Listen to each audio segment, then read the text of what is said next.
Hello and namaste. My name is Tim Halloran and this is a weekly astrological forecast. Today is Tuesday, August 27th, and believe it or not, we are already on the final week of August. And come Monday, it will be September. So it was a very eventful weekend that we're coming out of. We had Mercury and the Sun in the first degrees of Virgo opposing Neptune in Pisces.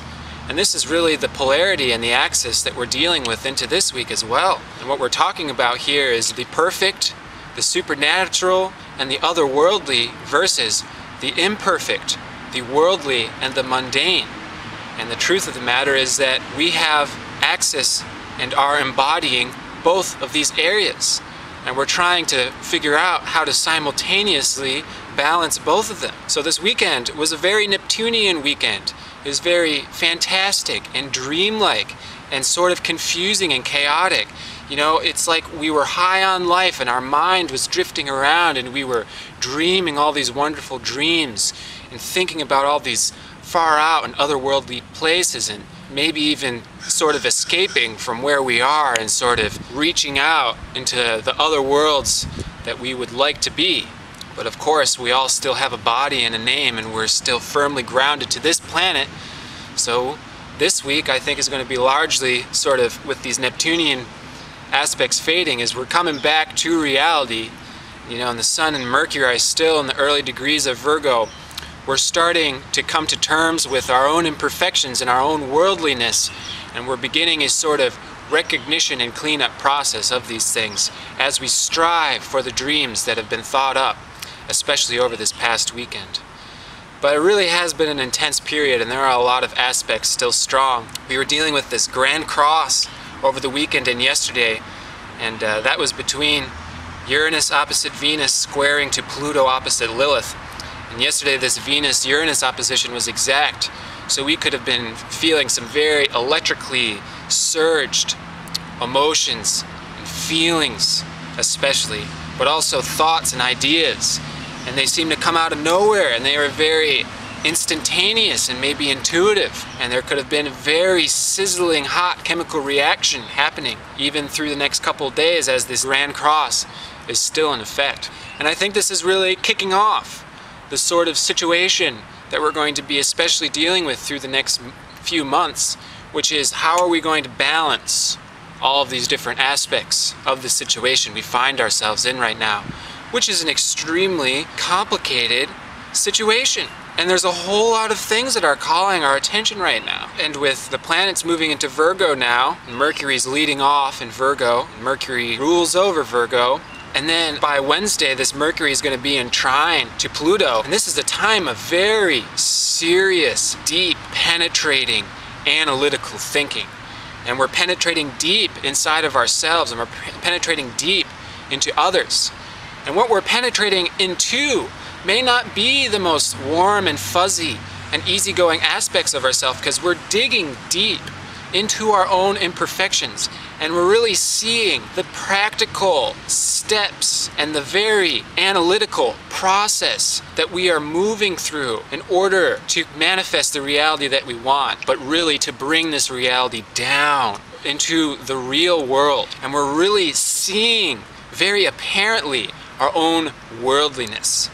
And this is very much contrary to the weekend that we were coming out of, where we were very much seeing and feeling the outer space, spiritualness, the inconceivable world. And it's as if right now we're getting an opportunity to learn about the human side of things. And indeed, this is pointing us towards the beauty of what it means to be a human. And the recommendation I have for everyone this week is to really strive to see the beauty of our imperfections. That is what human life is all about. That is what individual, separate reality is all about.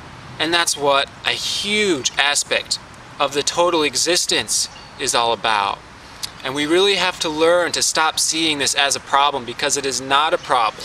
People think that this coming to Earth and this forming separation with each other, that way we can experience each other as a problem and this is a falling out of heaven. And that's how the aspects can make it feel this week is, yeah, we are falling out of this Neptunian period and we're coming down to the Earth.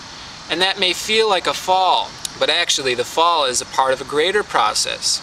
It's a part of the dance between the spiritual, supernatural, and the mundane, worldly existences.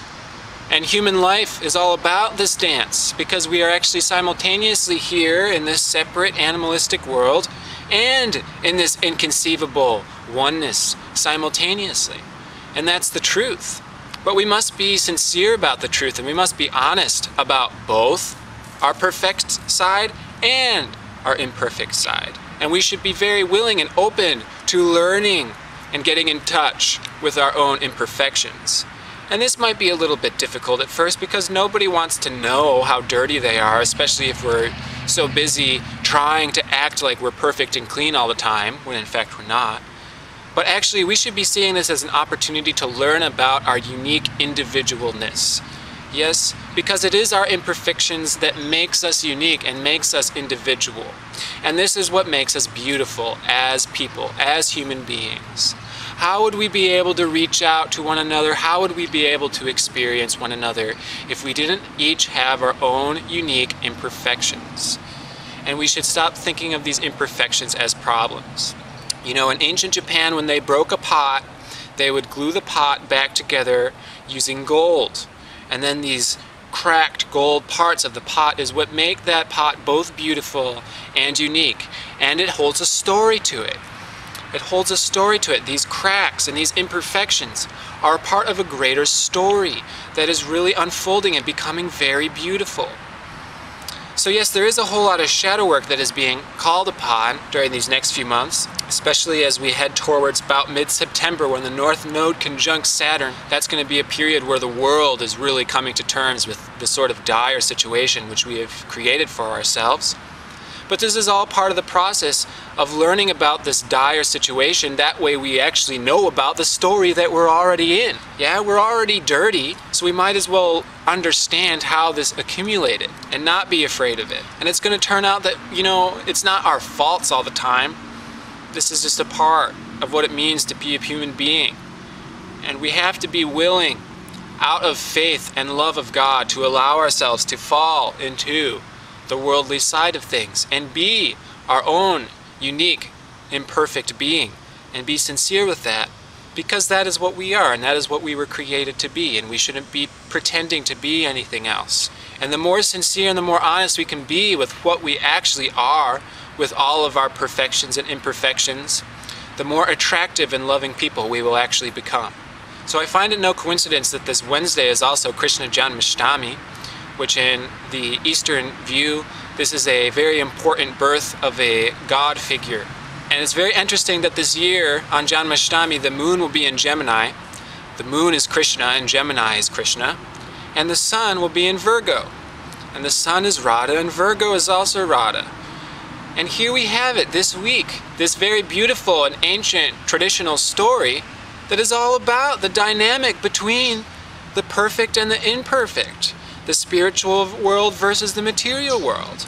And if you understand the story of Radha Krishna, you realize that neither one is inferior to the other in actuality, and in fact they both need each other, and I mean need each other on a very fundamental level, because they are so in love. And this is actually how the entire existence plays out, is it comes out of this love between the material and the non-material, and the worldly and the otherworldly.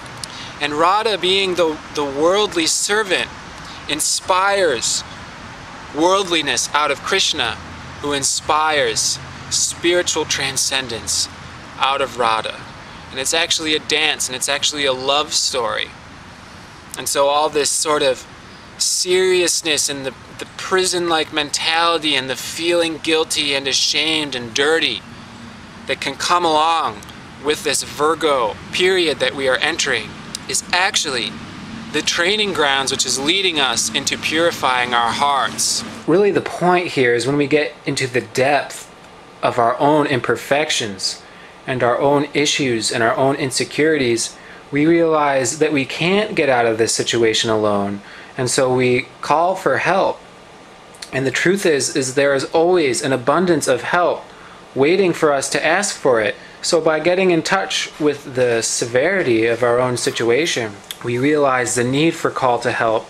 And once we call out to help, then we have the assistance to move through our problems and we heal. And this imperfection might just so happen to not end up being that imperfect.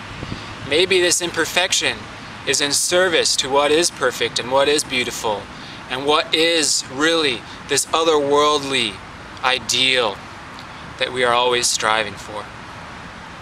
So this week, and especially this weekend, be prepared to penetrate into some of the more dark aspects of reality and come to know our own stuff that is sort of covering us from having a pure heart. And know that by getting more in touch with the stuff and indeed moving into the stuff, we are simultaneously releasing it.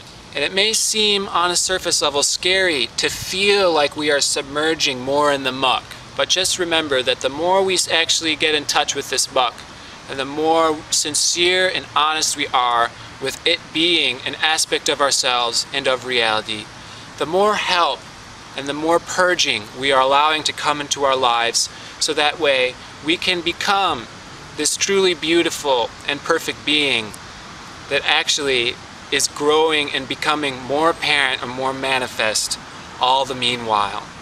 So I encourage you to strive to find the perfection in the imperfection and the beauty in the grotesque, even with so many of the so-called dire world situations that we find ourselves in. There is depth, and there is story, and there is flavor and taste that is very rich, actually, being conveyed to us right now. So appreciate it. I'll be speaking to you next week. Enjoy. Namaste.